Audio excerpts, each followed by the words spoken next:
modal auxiliary verbs. மொத்தம் அந்த can could may might shall should will would இதுக்கு மட்டும் நான் கொடுத்துருக்கேன் ஃபர்ஸ்ட் பார்ட்டில். கேனுடைய யூசேஜ் பற்றி சொன்னால் குறைஞ்ச ஒரு 6 வீடியோ போடணும். அது மாதிரி தான் could, may, might, shall, should, will, would எல்லாத்துக்குமே வந்து வீடியோஸ் போடுறதுனா வந்து ஒரு கிளாஸில் எடுத்தோன்னா ஷேல் பற்றி முடிக்கிறதுக்கு 3 days ஆகும், ஷுட்டுக்கு ஒரு 3 days, அது மாதிரி ஒவ்வொருத்துக்கும் ஒரு 3 நாள் ஆகும். எல்லாத்தையும் மொத்தமாக நான் இங்கே சொல்ல மாட்டேன். உங்களுக்கு வந்து பேசிக்காக உங்களுக்கு ஐடியா மட்டும் சொல்லுவேன் நான். ஏன்னா இனிஷியல் ஸ்டேஜில் அதுதான் தேவை. ஒரு இன்ட்ரடக்ஷன் மாதிரி வச்சுங்க.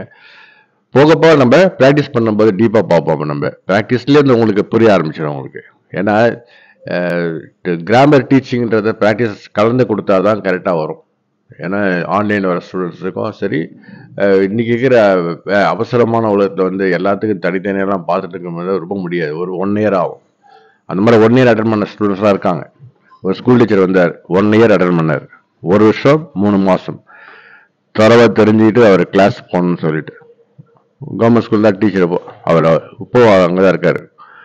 ஓகேங்களா? சரி. Can, I can swim. I can swim now when we talk about what we know or what we are able to do, what our capacities are. இதெல்லாம் சொல்லும்போது கேன் யூஸ் பண்ணலாம். கேன் யூ ஹெல்ப் மீ ஒரு formal request பண்ணுறதுக்கு can you help me. She can speak French. அவளால் French பேச முடியும். What she knows, அவளுக்கு என்ன தெரியும், அவளால் என்ன செய்ய முடியும் அப்படின்றது கேன் யூஸ் பண்ணலாம். அது ஃபிசிக்கல் எபிலிட்டி மட்டும் இல்லாமல் மென்டல் எபிலிட்டி பற்றி பேசுறதுக்கு கேன் யூஸ் பண்ணலாம். Could, I could run faster when I was younger. சின்ன வயசாக இருந்தபோது என்னால் வேகமாக ஓட முடிந்தது. கேனுடைய பாஸ்டாக குட்டு யூஸ் பண்ணலாம்.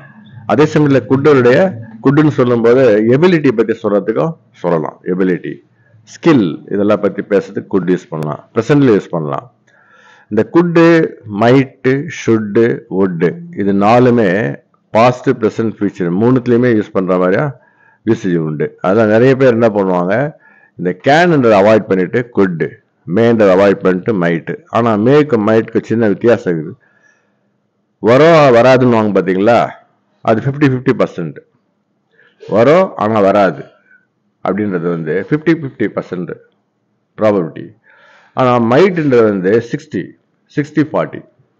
மேன்றது 50-50. ஆனால் மைட்டுன்றது 60-40. அதுதான். இப்போ ஷேல் ஷுட் இருக்கு இல்லையா, ஷேல் ஷுட்ல வந்து ஷேலோட யூசேஜ் வேற, ஷுட்டோட யூசேஜ் வேற. ஒன்றுக்கு ஒன்று சம்மதமே இல்லாமல் இருக்கும். புரியுதுங்களா? வில், வுட் அதே மாதிரி தான். வில்லுன்றது ஒரு ப்ராமிஸ் பண்ணுறதுக்கு யூஸ் பண்ணலாம். ஆனால் வுட்டுன்றது ப்ராமிஸ் பண்ணுறது யூஸ் பண்ண முடியாது. அதில் நிறைய டிஃப்ரென்ஸ் இருக்குது உள்ள. இது வந்து ப்ராக்டிஸில் பண்ணிட்டு அப்படியே நம்ம ப்ராக்டிஸ்க்குன்னு சொல்லிட்டு இதுக்குன்னு சொல்ல சுச்சுவேஷன் கிரியேட் பண்ணி நான் தரும்போது உங்களுக்கு தானாக புரிஞ்சிடும் உங்களுக்கு. புரியுங்களா? சரி, இப்போ கண்டினியூ பண்ணலாம். குட்னுடைய 2வது usage could you pass a salt, formal request. அது இட் குட் ரெயின் லேட்டர், மழை அப்புறம் பெய்யும் சொல்லும்போது நம்ம முகபாவங்களில் நம்ம அந்த வார்த்தையினுடைய அர்த்தத்தை வெளிப்படுத்துகிறோம். கவனிச்சிங்க, நம்ம வந்து சுத்தமான தமிழில் பேசினாதான் வந்து நிறைய வார்த்தைகளை பயன்படுத்தி இந்த குட்டுக்கு ஈக்குவலான விளக்க முடியும். ஆனால் நம்ம சுத்தமான தமிழ் பேசுறது கிடையாது.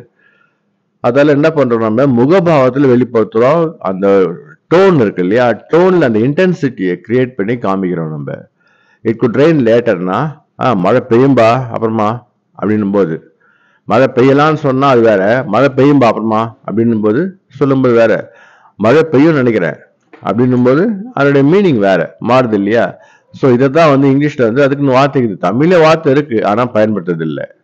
நம்ம யாருக்குமே தெரியாது அந்த வார்த்தைக்கு இருக்கான்ட்டு. அது சங்கால தமிழுக்கு போனோம். நம்ம தமிழை அது மாதிரி வளர்த்து வச்சிருக்கோம். நம்ம இட் குட் ரெயின் லேட்டர் அப்படின்றது வந்து இட்ஸ் 60-70% வாய்ப்பு இருக்குன்னு போது இட் குட் ரெயின் லேட்டர்.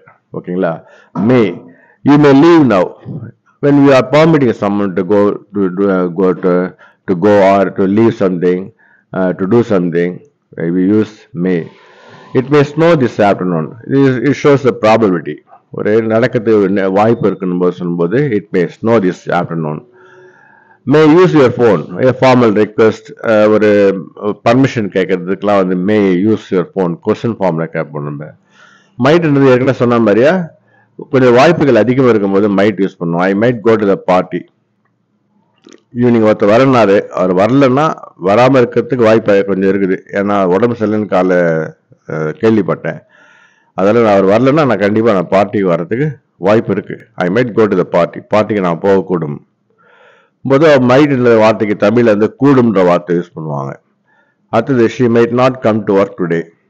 இதே தான், இன்னைக்கு அவளால் வராமல் இருக்க வருவதற்கு வாய்ப்பு இருக்காது, இல்லாமல் போகலாம். இந்த மாதிரி சொல்லும்போது அதாவது பாசிபிலிட்டி இருக்கு கொஞ்சம், ஆனால் அதுவே முடிவு பண்ண முடியாது. அதான் அதை வச்சு பார்க்கும்போது வராமகிறதுக்கு வாய்ப்பு இருக்கு அப்படின்னும் போது she might not come to work today. அது it might be good idea to call first. எப்பவுமே ஒரு விஷயத்தை செய்யறதுக்கு முன்னாடி, ஒரு இடத்துக்கு போகிறதுக்கு முன்னாடி ஃபோன் பண்ணி பார்க்கறது நல்லது. ஸோ எது செய்யுது நல்லது, இப்போ if you do this it would be correct அப்படின்னும் போது மைட் பி யூஸ் பண்ணுவோம், மைட் யூஸ் பண்ணுவோம். Shall start the meeting. நம்ம மீட்டிங் ஆரம்பிக்கலாமா? when we formally request others or when we formally expect others to consent with, நம்ம செய்யறதுக்கு அனுமதி கோருதல், ஒரு ஃபார்முலா அனுமதி கேட்குது மற்றவங்கிட்ட.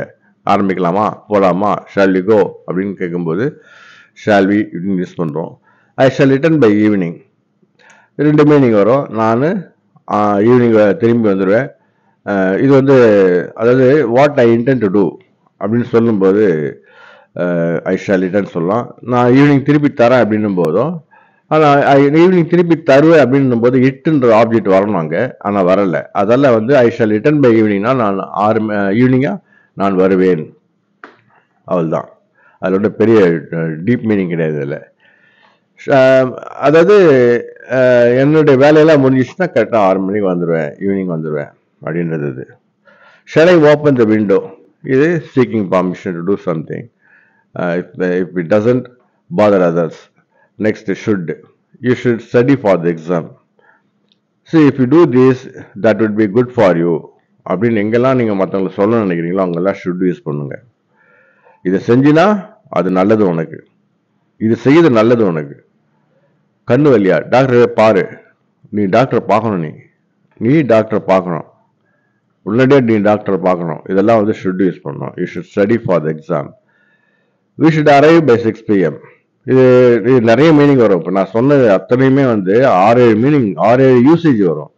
நான் வந்து பிளெயினாக நமக்கு தமிழில் நமக்கு அடிக்கடி பயன்படுத்தும் போது எந்த மாதிரி விஷயங்களை பயன்படுத்துகிறோமோ அது சிந்தனை எந்த அளவுக்கு நமக்கு வந்து வளப்பட்டிருக்கோ, பக்குவப்பட்டிருக்கோ, எவால்வ் ஆகிருக்கோ, நம்ம அதுக்கேற்ற மாதிரி இந்த யூசேஜெல்லாம் பேச முடியும். ஸோ அந்த மாதிரி கம்யூனிட்டி நம்ம இல்லை, அந்த மாதிரி என்வரன்மெண்ட் நம்ம கிடையாது.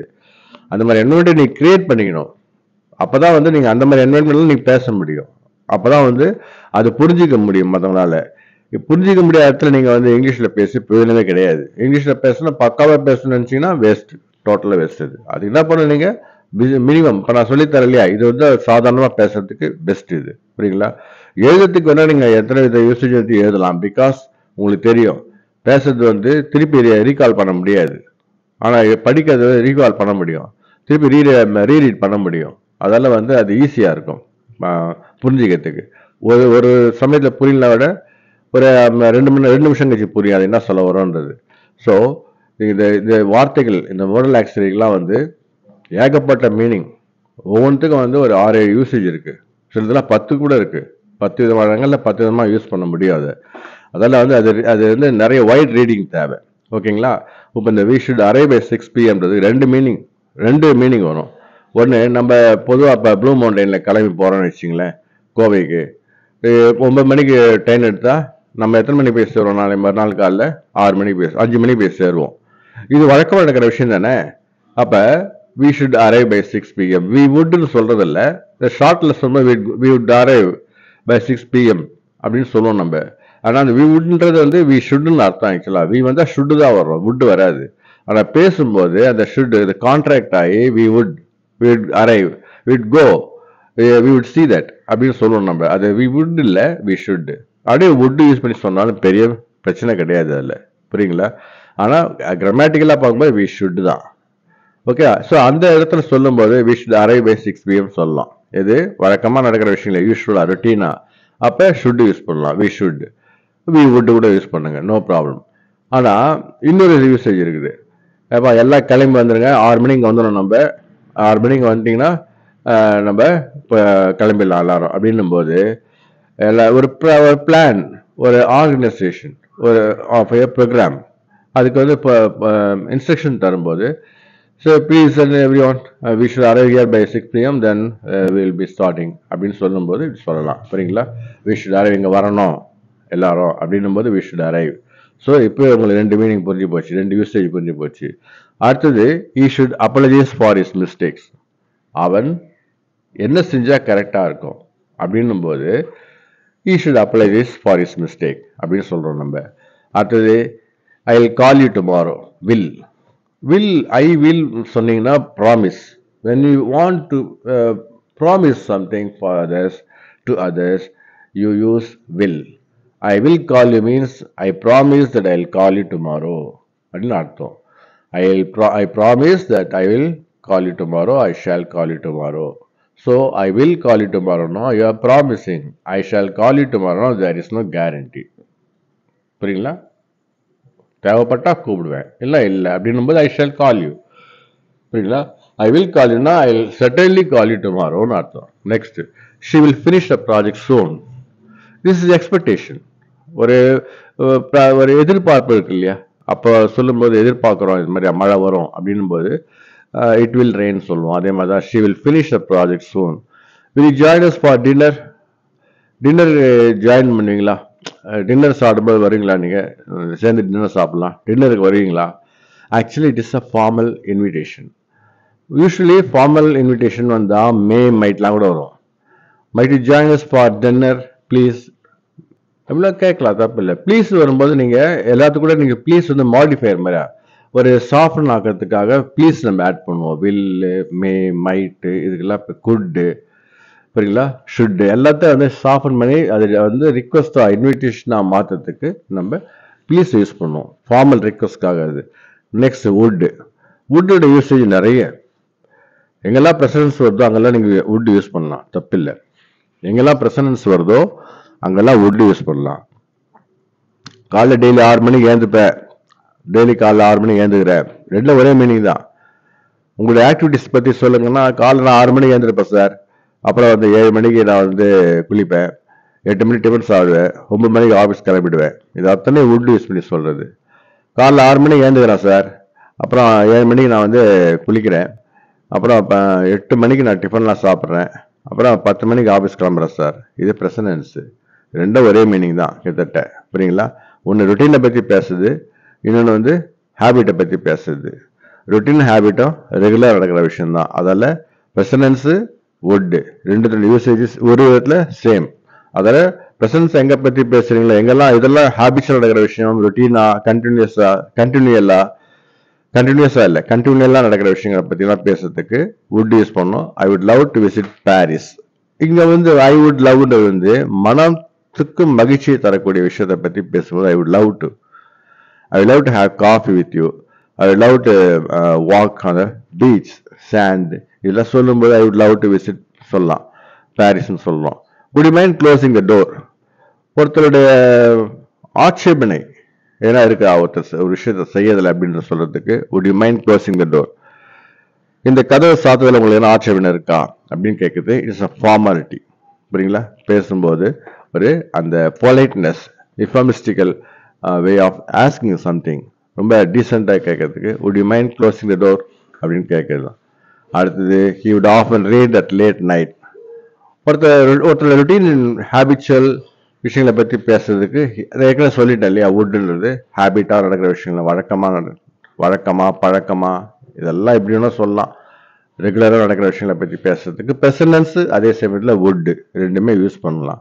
Would often read late at night. அப்பா எப்பவுமே அவர் வந்து நைட்டு லேட்டாக தாங்க படிச்சுட்டு தூங்குவார். அவர் நைட்டு ரொம்ப நாள் லேட்டாக அவன் படிச்சு முடிச்சுட்டு தூங்குறதுக்கு அவருக்கு. இப்படி பற்றி இதை சொல்லும்போது ஹி வுட். உங்களோட ஹேபிட்டை பற்றி நீங்கள் சொல்லும்போது, ராத்திரியில் எத்தனை மணிக்கு நீங்கள் படுக்க போவீங்க?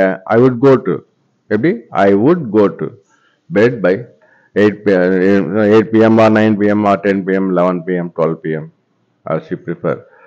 புரியுங்களா? இது வரைக்கும் வந்து ஜஸ்ட் ஒரு பேசிக் இன்ட்ரோ கொடுத்துருக்கேன், ஃபண்டமெண்டல் இன்ட்ரோ, ப்ராக்டிஸ் கிளாஸ்க்காக. இது இது முதல்ல ஃபர்ஸ்ட் புரிஞ்சுக்கணும். இதெல்லாம் வந்து நீங்க ஸ்கூல் இதில் படிச்சிருப்பீங்க, அப்புறம் மூவிஸ்ல பார்த்துருப்பீங்க, ஃப்ரெண்ட்ஸு உங்களுடைய ஆஃபீஸஸ் எலைட் மெம்பர்ஸ் யாராவது அவங்க போர்டில் பேசும்போது அவங்க யூஸ் பண்ணுற லாங்குவேஜை பார்த்துருப்பீங்க, கவனிச்சிருப்பீங்க. ஸோ எல்லாத்தையும் நான் சம்மரைஸ் பண்ணி இங்கே கொடுத்துருக்குறேன். இப்போ நம்ம வந்து பின்னாடி வந்து ப்ராக்டிஸ் பண்ணும்போது ஒவ்வொன்றுக்கும் கேனுக்குன்ற ப்ராக்டிஸ் 2 நாள் 3 நாள் போகும். அது வந்து உங்களுக்கு எல்லாமே எல்லா விதமான யூசேஜும் உங்களுக்கு புரிஞ்சிடும். எல்லா யூசேஜையும் யூஸ் பண்ணி தான் ப்ராக்டிஸை செட் பண்ணுவேன் நான். எல்லா விதமான யூசேஜை யூஸ் பண்ணி தான் ப்ராக்டிஸை செட் பண்ணுவேன். அதால வந்து உங்களுக்கு இதெல்லாம் வந்து டீட்டெயிலாக பின்னாடி தெரியும். ரொம்ப ஜஸ்ட் வந்து ஒரு ரெஃப்ரெஷ், ஒரு ரிவிஷன். ஓகே.